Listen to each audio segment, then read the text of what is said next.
दोस्तों आपको हमेशा यही सिखाया जाता है कि अपने टीचर की, अपने उस्ताद की इज्जत करें। आपके साथ जो सबसे बड़ा फ्रॉड किया जाता है वो टीचर के नाम पे किया जाता है। पूरा स्कूल माफिया आपको समझने नहीं देता यहाँ पे चल क्या रहा है। आप खुद देख लीजिए, हमारा जो स्कूल सिस्टम है ये कायदे आजम इलामा मोहम्मद इकबाल इन लोगों ने नहीं बनाया, हमारे बुजुर्गों ने नहीं बनाया, ये अंग्रेजों का बनाया हुआ है हमारे पास। ये उस वक्त बनाया गया था जब हम लोग गुलामी में थे। उस वक्त अंग्रेजों को बहुत ज्यादा मकदार में गुलाम चाहिए थे, तो अंग्रेजों ने कहा कि हर महकमे के लिए, हर दफ्तर के लिए हम अंग्रेज तो ला नहीं सकते, इनसे ही काम करवाएंगे। तो उन्होंने फिर ये स्कूल सिस्टम बनाया था जिसमें आज तक आप लोग फंसे हुए हैं। ये बातें आपको और कोई नहीं बताएगा जो इस वीडियो में मैं आपको बताने वाला हूं, इसलिए इस वीडियो को पूरा देखिएगा। स्कूल सिस्टम के रिलेटेड मैं आपका माइंड खोल दूंगा। अगर आपको लग रहा है कि आप स्कूल में जाएंगे, पढ़ेंगे, लिखेंगे और बहुत ज्यादा तालीम आ जाएगी, आपको शऊर और अकल आ जाएगी, तो ये आप लिख के रख लें। अगर आप पाकिस्तान के, इंडिया के इन ममालिक के स्कूल सिस्टम से पढ़ते हैं तो आपकी अकल बिल्कुल चली जाएगी। आपको हर रोज एक टीचर आपका आएगा, एक उस्ताद बन के आएगा, आपको हर रोज ट्रेन करेगा कि अच्छा गुलाम किस तरह बनना है। आपके दिमाग को पॉलिश करके जाएगा कि बेटा अच्छा गुलाम इस तरह बना जाता है। आप जब भी सवाल पूछोगे तो आपको चुप करवा देना ही उसका मकसद होगा, ना कि ये मकसद होगा कि आप ज्यादा से ज्यादा समझ जाएं। और जब आप 15-20 साल के बाद इन स्कूल सिस्टम से बाहर निकलोगे तो आपको पता चलेगा कि मेरा दिमाग एकदम नौकर मेंटालिटी का बना दिया है इन लोगों ने। कसूर इन लोगों का नहीं है, ये खुद भी नौकर मेंटालिटी के हैं। इन लोगों को एक ऐसा मालिक चाहिए होता है, एक ऐसा आका चाहिए होता है जिसकी ये 9 से लेके 5 बजे तक खिदमत करें और वो बाद में इनको रिज़्क और रोजी दे। मैं आपको 150 साल पीछे ले जाता हूं, जब एक बच्चा पैदा होता था और वो 18-19 साल तक पहुंचते पहुंचते उसकी शादी हो जाती थी और वो पूरा अपनी जिंदगी में सेट हो जाता था। लेकिन आज आपका बच्चा 18 साल का हो जाए, 20 का हो जाए, 25 का हो जाए, सेट ही नहीं हो पाता। लेकिन स्कूल सिस्टम जो आपको डिजाइन करता है वो इस तरह से डिजाइन करता है कि आपको 10-20 साल के बाद किसी नौकर की तरह उन्होंने कहीं पे बेचना है किसी कंपनी को, और वहां से आपको जो रिज़्क रोजी वो मिलनी है। इसी टॉपिक पर रॉबर्ट कियोसाकी जो कि बेस्ट सेलिंग ऑथर हैं, उन्होंने पूरी किताब लिखी है जिसमें उन्होंने बार बार साबित किया है कि अगर आप ए ग्रेड लेने वाले स्टूडेंट हैं तो यकीनन आप सी ग्रेड, जो कि आपकी क्लास में ज्यादातर मर्तबा फेल होता है लड़का, उसके लिए काम करेंगे। इसकी वो जो सबसे बड़ी रीजन बताते हैं वो ये बताते हैं कि जो एक लड़का फेल हो रहा होता है वो कभी भी अपने टीचरों की या स्कूल की सिखाई गई बात उसी वक्त नहीं मान लेता, बल्कि वो सिर्फ वही बात मानता है जिसमें उसको अपना फायदा नजर आता है। और जो जिंदगी को जीने के लिए सबसे इंपॉर्टेंट चीज है वो यही तो है कि आप ज्यादा से ज्यादा वो काम करो जिनमें आपका फायदा हो। और जो ए स्टूडेंट होते हैं, जो बहुत ज्यादा पढ़ते हैं, वो ना चाहते हुए भी वो काम करते हैं जो उनसे करवाया जाता है। कोई भी अजीम इंसान अच्छा पढ़ा लिखा नहीं था। आप इब्राहिम लिंकन को देख लीजिए जो कि अमेरिका के सदर थे, और यही नहीं, जॉर्ज वाशिंगटन, एंड्रयू जॉनसन, ये सारे अमेरिका के सदर थे जो पढ़े लिखे नहीं थे। आपने किताबों में 9th 10th में रॉबर्ट फ्रॉस्ट को तो जानते होंगे, लेकिन आपको जान के खुशी होगी वो खुद नहीं पढ़े थे, लेकिन उसके बावजूद आज उनकी पोइट्री पूरी दुनिया में मशहूर है, आपको ना चाहते हुए भी पढ़ा दी जाती है। एंड्रयू कार्नेगी जो अपने वक्त के दुनिया के सबसे ज्यादा अमीर तरीन इंसान बने, वो भी पढ़े लिखे नहीं थे।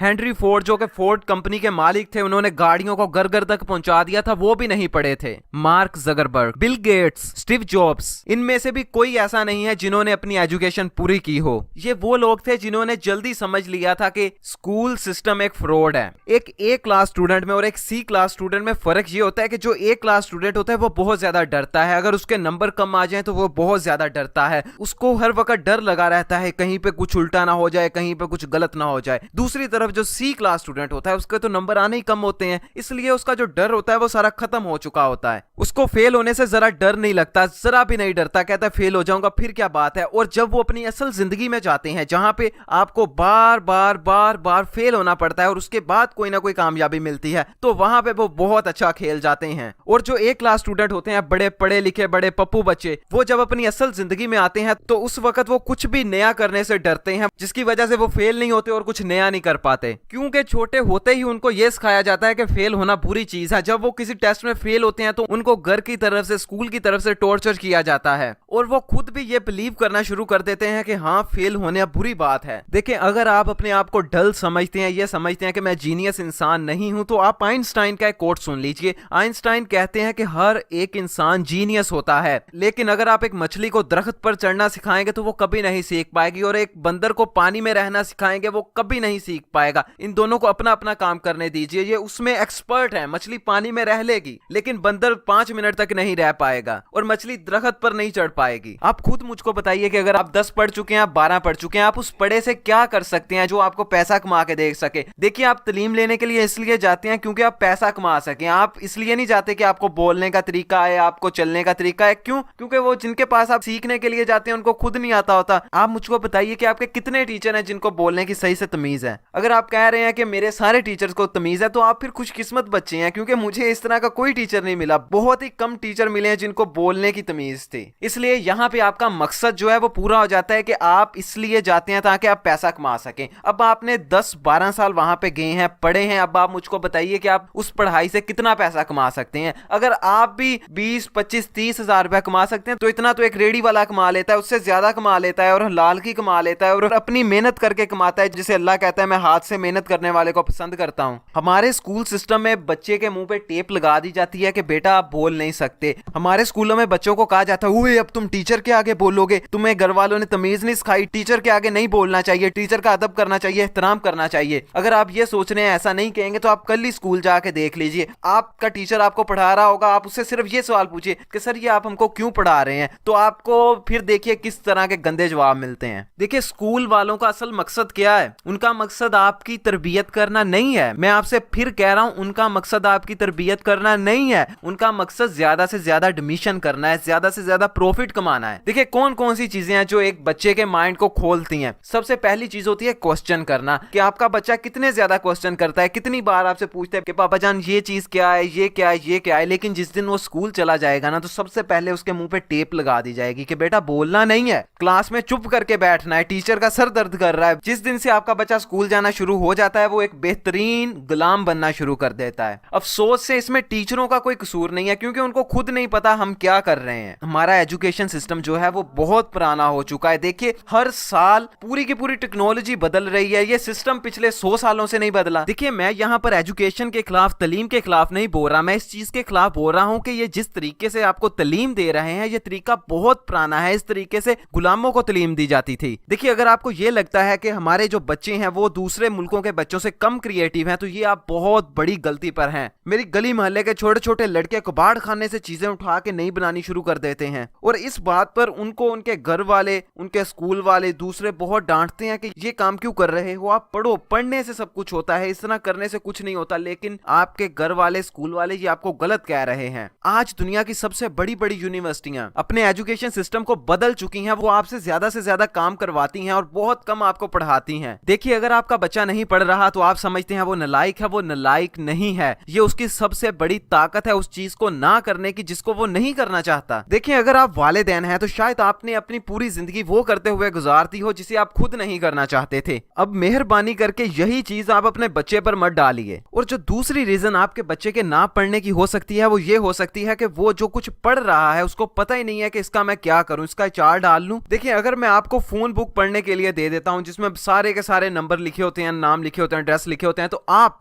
उसको पढ़ते पढ़ते बोर हो जाएंगे। यहाँ पे बोर होना अच्छी बात है, आप ज्यादा बोर हो ताकि आप वो काम करना छोड़ें जिसका कोई मकसद नहीं है, जिसका कोई फायदा नहीं है। और यही आपके बच्चों के साथ होता है कि वो वाला काम करते हुए बोर हो जाते हैं जिनका उनको कोई फायदा नहीं नजर आता। देखिए मैं फिर आपसे कह रहा हूं कि आप मेरी वीडियो का गलत मतलब मत लीजिएगा। अगर आपके बच्चे के लिए कोई सबसे ज्यादा इंपॉर्टेंट चीज है तो वो एजुकेशन, तालीम और पढ़ाई ही है। और जो सबसे बुरा तरीका है पढ़ाई लेने का वो ये स्कूल सिस्टम्स हैं। हमारे पास इल्म जैसी कोई चीज है नहीं, हम डिग्रियों की तरफ भागते हैं। हमें सबसे ज्यादा जिस चीज की जरूरत है वो इल्म है। जितना ज्यादा आपके पास नॉलेज होगा, आपके पास उतनी पावर होगी, आप उतना ज्यादा कमाएंगे। लेकिन जितनी आपके पास डिग्रियां होंगी इसका ये मतलब नहीं है कि उतना आपके पास इल्म है। ज्यादा से ज्यादा अपने दिमाग पे इन्वेस्ट कीजिए, आप ज्यादा से ज्यादा पढ़िए, लेकिन वो चीजें पढ़िए, वो चीजें समझिए जिनका आपको कोई फायदा है। पढ़ाई के बगैर आप कभी कामयाब नहीं हो सकते, और अगर आप स्कूल से पढ़ते हैं तो फिर आप बहुत कम ही कामयाब हो सकते हैं। हमारा स्कूल सिस्टम एक मछली को यह सिखाता है कि दरख्त पे किस तरह चढ़ना है, और बंदर को यह सिखाता है कि पानी में किस तरह रहना है। देखिए हमारे, आप समझते हैं हमारे जो बच्चे हैं वो बेअक्ल हैं, उनमें अकल कम है।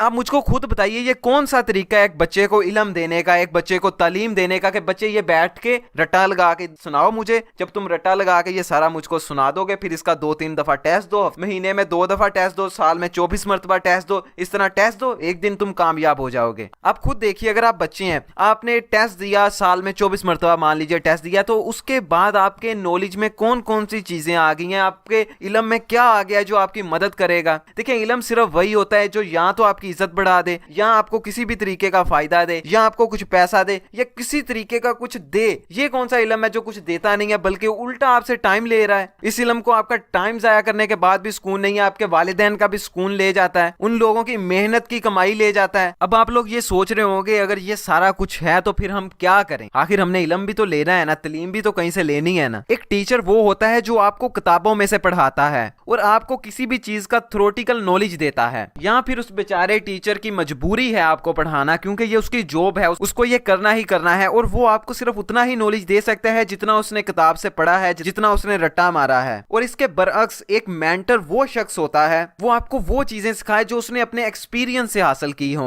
अगर मैं आपको आसान लफ्जों में समझाऊं तो एक टीचर आपको वो इल्म देता है जो उसने कभी खुद प्रैक्टिकल जिंदगी में नहीं किया, सिर्फ पढ़ा है और आपको बता रहा है। दूसरी तरफ एक मेंटोर वो इंसान होता है जिसने अपनी जिंदगी में एक्सपीरियंस किया है, जो खुद भी वो काम करता है और फिर वो आपको सिखा रहा है। आपको साइंस के, मैथ के, फिजिक्स के टीचर ही टीचर मिलेंगे, कभी मेंटोर नहीं मिलेगा, बिलखसूस पाकिस्तान में तो कभी नहीं मिलेगा। लेकिन अगर आप दुनिया की सबसे बड़ी यूनिवर्सिटी यूट्यूब पे देखें तो शायद वहां पे आपको कोई मेंटोर मिल जाए, लेकिन आपको अपनी लाइफ में मेंटोर बड़ी मुश्किल से मिलेगा। जिस तरह हमारे नबी सल्लल्लाहु अलैहि वसल्लम एक मेंटोर थे, वो हमको जो सिखाते थे उस पर अमल भी करते थे। आप उनको अपना रूहानी बाप कह सकते हैं क्योंकि वो असल आपके उस्ताद थे। और ये जो ब्रेलर किस्म के उस्ताद आपको स्कूल और ट्यूशन में मिलते हैं, यार जरा आप शर्म महसूस करें उनको अपना रूहानी बाप कहते हुए। आप पता क्या कर रहे हो, आप इन लोगों को उन मुअज़्ज़ज़ शख्सियत जिस तरह आप सल्लम हो गए, हजरत अली हो गए, अल्लामा इकबाल हो गए, इनके साथ खड़ा कर देते हैं। यार वो मेंटोर थे, ये टीचर्स हैं। जो आपके टीचर्स हैं ना वो आपसे कहते फिरेंगे कि बेटा हमारी इज्जत करो, टीचरों की इज्जत करनी चाहिए, लेकिन एक मेंटोर कभी भी आपसे इज्जत का नहीं कहेगा, आप उसकी खुद इज्जत करोगे। आपको जिस दिन लगे ना आपका टीचर आपसे इज्जत करवा रहा है तो उस वक्त आप समझ जाइए कि ये मेरा मेंटोर है, ये टीचर नहीं है। और बड़ी मुश्किल से, मैं फिर से कह रहा हूं, बड़ी मुश्किल से आपको मेंटोर मिलेंगे, आपको हमेशा टीचर ही मिलेगा। और जो तीसरा शख्स कोच होता है उसका काम होता है कि आपको आपके गोल की तरफ मोटिवेटेड रखना। उसको पता होता है कि आपका मकसद क्या है, लेकिन टीचर्स को अपना मकसद नहीं पता होता। एक टीचर को अपनी जिंदगी का मकसद नहीं पता होता, वो आपकी जिंदगी का मकसद आपको नहीं दे सकता। लेकिन एक जो कोच होता है वो आपको आपके मकसद के करीब करता है, उसको पता होता है कि आपका मकसद क्या है। आप देख लीजिए जिस तरह शाहिद अफरीदी साहब हैं, दूसरे बड़े लोग हैं, इन्होंने अपना एक कोच रखा होता है जो इनको बताता रहता है कि आपका गोल ये है, उनको मोटिवेट करता है। जो शख्स आपको मोटिवेट करे अपने